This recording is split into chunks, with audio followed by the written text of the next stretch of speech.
Hello guys! Welcome to Nuna Lifestyle. For today's video, magbibigay tayo ng mga DIY hacks for rainy days. Please watch!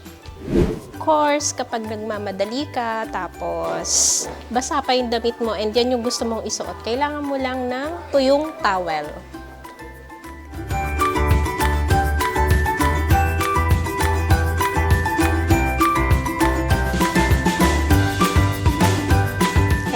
Then, next natin is since maulan, para hindi ma-wet yung mga gamit natin.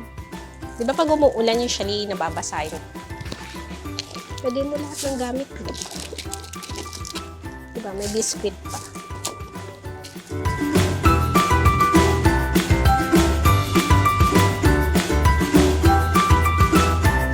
Pwede mo ilagay inside.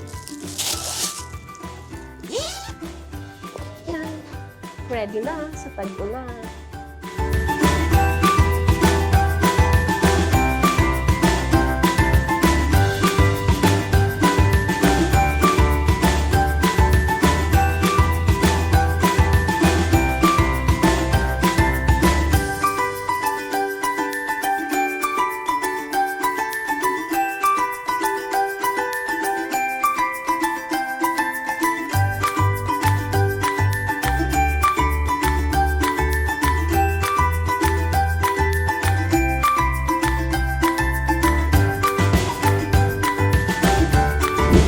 Guys, tapos na tayo and I hope na may natutunan kayo dun sa hacks natin for rainy days.